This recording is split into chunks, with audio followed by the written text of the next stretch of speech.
तब्दीली सरकार petrol mafia आॾो गोॾा Khode छॾिया। वज़ीर आज़म इमरान ख़ान पेट्रोल जे क़ीमतनि में ओचितो वाध जी मंज़ूरी ॾेई छॾी। ओगरा पारां उमाणियल समरी में पेट्रोल जी क़ीमत ₹25.58, हाई स्पीड डीज़ल जी क़ीमत ₹21.31 मुहांगो करण जी सिफ़ारिश। वज़ीर आज़म इमरान ख़ान समरी मंज़ूर करे वरिती। अॼु राति 12 वॻे खां पोइ पेट्रोलियम शयुनि जूं नयूं क़ीमतूं लागू थी वेंदियूं।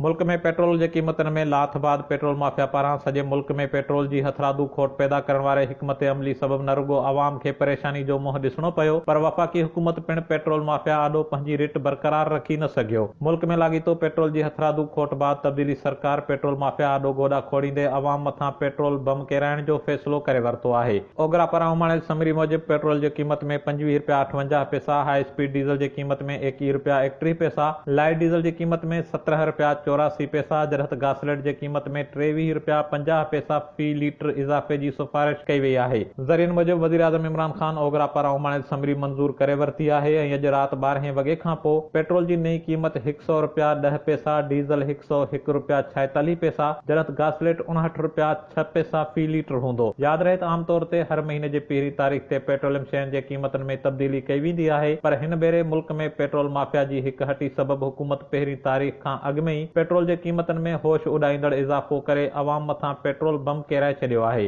Kaavish digital media reporting team, Islamabad.